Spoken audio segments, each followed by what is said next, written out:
Hey, everybody. Thanks for joining us again today. My name is Emma Land. I'm a counselor here at Williamsville Wellness. And today I'm joined by. Hi, my name is Ariana. I'm an intern at Williamsville Wellness and about to finish my master's. So I'm happy to be here. Yeah. So today, Ariana and I are going to be talking about people pleasing, which is a topic that she works on a lot with our population, with our patients. And I think is just, well, one in the helping field, common, because I think we're all people pleasers.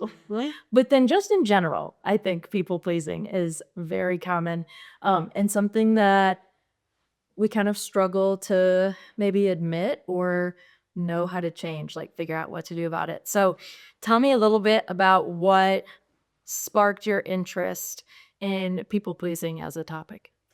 Yeah, so as a people pleaser myself, I always start with that because just like you said, if we're in this profession, most likely there's some of it, right? Yeah. And especially as women too. Yes. So it's important to recognize that. Um, when I started working in this field, I realized that this would be a barrier for me to actually help other people. Yeah. So that's when I started, you know, deconstructing that, seeing where it comes from in my own personal therapy, and realized that this was getting in the way. Yeah. So the more I knew about it, the more I started seeing it in the patients that we help. Yeah. So that's where the passion to help people understand it and for them to be able to dial it down started. Yeah. How, well, first, what did you recognize as people pleasing in yourself? Like, what were some things that after learning more about it, you were like, oh, yeah, I'm a people pleaser. And this is Yeah. how people pleasing. So it was a lot of letting myself down, a lot of discounting what is important to me, what things that I believed in.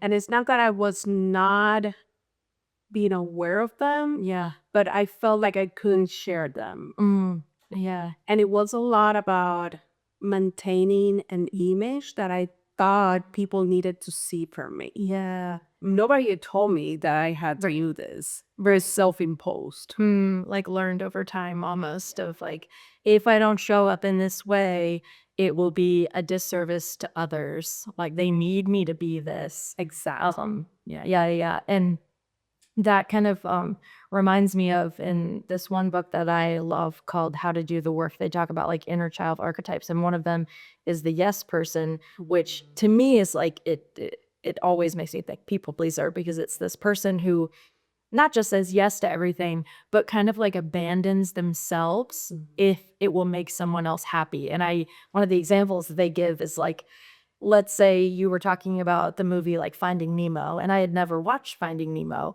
To like please you or almost like get your acceptance, I'd pretend I love Finding Nemo, that it was the best movie ever. And in reality, I could have A, never seen it, and B, hated it. But because I want to be what I think you need me to be, like I'm gonna pretend like I know everything about it. Yeah, that's exactly right. Yeah, and those are little small things, right?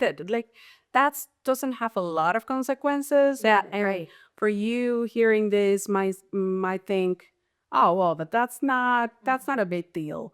But it is when we do that, every single day. Yes, multiple times a day. It adds up. Yeah. And it's like as it compounds on itself and gets bigger, it becomes, well, like, what do I even like? Who even am I? Because I am just constantly showing up for how I might interpret others need me to show up. Yeah. What was it like when you kind of first recognized this in yourself and realized, okay, I should make a shift or make a change in this area? Um, it was it was a bit disappointing. I had kind of it's disappointment in myself, but also a little bit of anger. Like, why did I let it get to this point? Um, like, how do I get here? Did I get here? At some point I felt like I was in a self-made prison. So that's why I was so disappointed in me. Yeah. But then, I started feeling empowered by doing so. Mm. Yeah, and I started seeing the benefits of that, not only for myself, but also for other people. Yeah. And again, as people pleasers, that was a great selling point for me. Right. Yeah. I kind of like convincing you the reverse psychology, right? Yeah, yeah. And I realized that showing up for myself and as authentic as I can improved my relationship with others. So at the beginning, there was some persistence for sure and a lot of judging myself. And I would even say like some blaming, like how did this started? Who started this? But that lasted not a long time. Yeah, like I was able to move past that as soon as I started feeling empowered. Right. Yeah. How does that help shape the way you approach people pleasing with some of the folks we have here? Um, I like to start by conveying to them that people pleasing is not something that we need to fix. It's not a character defect that we need to eliminate. At the end, it comes down from being kind, wanting to be nice, caring about others. And those are not things that we should get rid of. So that helps them in validating their experience. Yeah. But also I tell them that we what we can do is just dial it down so it's not to our detriment. Right. Yeah. I also most of the time disclose that I'm a people pleaser myself, and that helps them a lot into just realizing this is just a very human experience. Yeah. And I think that helps them open up to do this work. Yeah. Well, like the connection piece, right? Because I think deep down, people pleasing is so much about wanting to connect with others so badly. So in this case, being able to look at another people pleaser and be like, hey, I get you because I'm also a people pleaser. Like we can relate on that and have that common ground to then step back and realize that this isn't serving me well. It's not even serving, like you were saying earlier, other people well. Exactly. I think it is, but like what really serves them well is authentically me, my most authentic self. Yeah. Like really just puts it all into perspective or something. Yeah, and most of the time they get to that part that sells. They realize, Yeah. I'm the people that I care most about don't know who I am, don't really know me, right? And once they put that together, it's easier from there. Yeah, which that can be like a really earth-shattering conclusion to come to. Like the people who I would say are closest in my life don't actually know me to my core because I don't know myself because I'm hiding myself from them. Exactly. And that almost now that I'm saying it out loud is like a way to kind of give yourself some control over it. Like there is something I can do about it. I can stop hiding who I am. Yeah. And just show people and myself who I am. Like relearn me. And yeah. And that's a great point because control, people pleasers, a lot of what we're looking for is control. Control the narrative, control the perspective, how they see us, even control our environment, where people are feeling, regulating all of that, right? So by understanding that, that's also the dark side of people pleasing. Yeah. Yeah, wanting to manipulate that. It's not so much, yes, we're doing it because we're kind or I hear about others, but we're also manipulating other people. Yeah. You need to be thinking and feeling what is convenient to us. Yeah. An attempt like if I make you feel good, then I also get to feel good because if you're not upset, then you may not point that at me and then I don't have to feel upset. Exactly. So it is in a way, it's very much can be manipulative and controlling and we probably don't even realize that's Absolutely. a part of it. Yeah. And it's again some of that reverse psychology. You tell a people pleaser that, and they're probably like, "Oh my god, no, yeah, I don't mean to do that. Like that's the last thing I wanted." And that's how I feel, right? Like when I think about it, of like, "Oh, that is not what I want to do at all." Like it's the complete opposite of what I'm attempting to achieve here. Yeah, I get that reaction a lot. And instead, we still want control and people need control, right? So focusing on ourselves and getting to understand ourselves, showing up authentically as we can, Yeah. gives us that control. Right. Yeah, yeah. It gives us more of a sense of like I'm in the driver's seat instead of the passenger seat or the back seat or even get drunk in the car sometimes. Like I can show up in spaces and I know that how someone else may react doesn't always have to be a product of me too. Because I think that's again like people pleasers wanting to control the narrative, wanting people to see me in a certain way. But like I could try my hardest to be what I think people want me to be so they'll like me. And they still may not.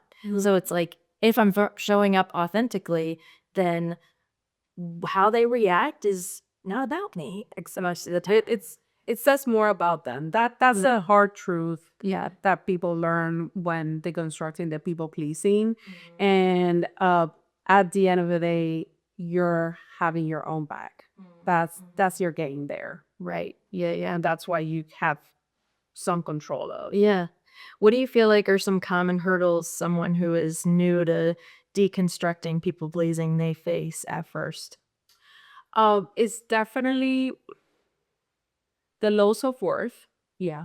The not feeling worthy of advocating for oneself, but not feeling like that's even up to them. Yeah. Yeah.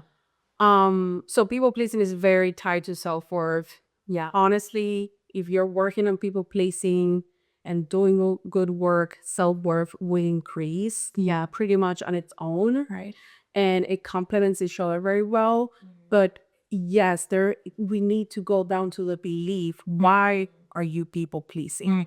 Yeah, what's driving that? Yeah. Because if you don't feel like you're worthy of being authentic, of showing up, of voicing your needs, then you won't be able to deconstruct that. Yeah. Right. And that leads to the second biggest hurdle, just setting boundaries. Just voicing, yeah, this is unacceptable to me. Even using the language of saying no. Yeah, in many different ways. Like, Yeah. that is foreign for most people Right. that do people please. Yeah. And I think like what probably a lot of people pleasers face too in the setting boundaries is the like pushback, which is the thing, they're most afraid of and why they people please to begin as. But it's like looking at it as of course we're going to receive pushback when we change how we've been showing up because others have gotten used to that version of us. Even if, they recognize that it's not helpful to us or the relationship or the connection, it's different. And as humans, I don't think we love change very much. So it's going to take time and consistency for me to like show up in this new way, saying no, holding firm to my boundaries, to start to see that pushback alleviate or it's then a realization that maybe I don't need this person in my life. All they want me to do is sacrifice myself for them every chance that I have. Yeah. Yeah. Yeah. Yeah. Yeah, that's another hurdle that we usually don't see in treatment because they're not with their family at first and they're people closer to them.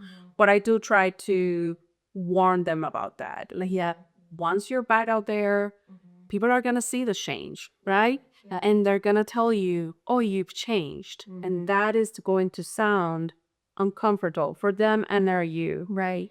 So it's going to be very easy to recall back to all patterns and see the, oh, you've changed as, oh, you're doing something back. Yeah.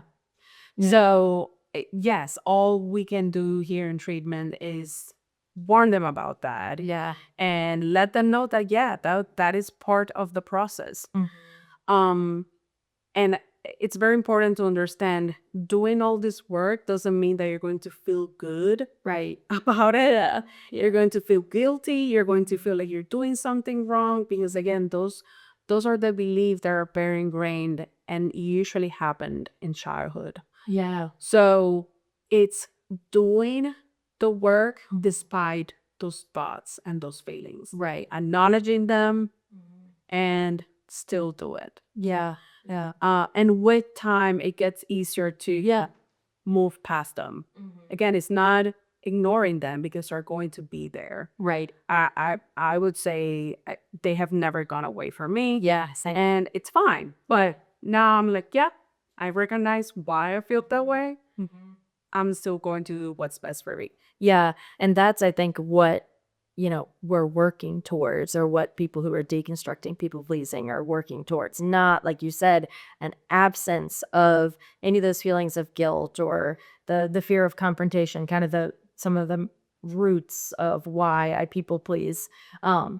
Is knowing that, and I can't get rid of it, because I can't get rid of any thought, feeling, if the harder I try, the worse it gets, the more it shows up. Yeah. So it's more just that acceptance or ability to sit with it, ability to realize I can feel this way, and then understand where it's coming from and how I don't have to let it decide what I do next. Exactly. And know that I need to put myself first, and giving in to maybe that guilt is not me putting myself first. It's not future serving, it's past serving. But it's a lot of like hurdles that I kind of just have to be aware of, or ready for, or as ready as I can be.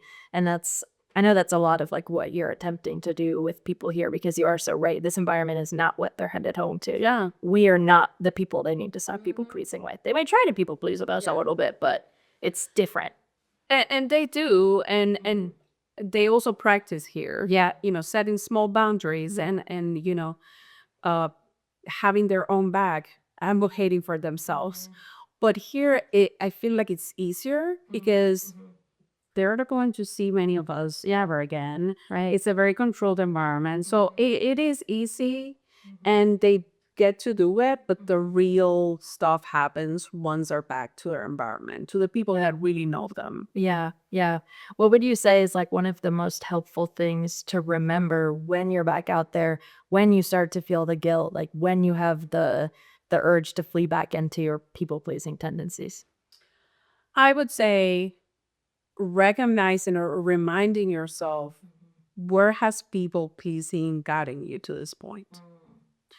One of the things that I like to do in the people pleasing work is help them connect their substance use or their addiction to their people pleasing. Yeah. Like, how is that impacting your addiction? And most of the time they're able to click that in. If you're constantly letting yourself down, editing yourself for others, hanging on to an image that it's unsustainable, Yeah. of course you're gonna want to escape. Yeah. Yeah. Who would want to live in that reality? I mean, yeah, it's because it's so exhausting. And that's something I always hear, people who have been talking about their people pleasing or working on that say, like, I'm tired. Exactly. Yeah, it's emotionally, physically, and mentally draining. And it gets to a point that you don't know how to get out of it. Yeah. So that's the thing that I try to have them go back home with them, is remind yourself where the people pleasing has gotten you to this point, and also appealing to that, who's going to do these things for you? Like, who's going to advocate for yourself? Who's going to be kind to yourself? Yeah. Nobody else Yeah. will. Yeah. Yeah. Like the harsh but almost refreshing reality of nobody's coming to save you. It is up to you. Yeah. It's empowering in that it is up to me. I can do it. But also sometimes the harsh pill I have to swallow of like, yeah, shit, I've got to stop just making this about everybody else, thinking that that's going to fix me, because it's not. It's up to me to save myself. Yeah. Yeah. I think that's a great place to wrap up our conversation today. So yeah, thank you so much for joining me. And great you for everybody out there watching. We'll see you next week.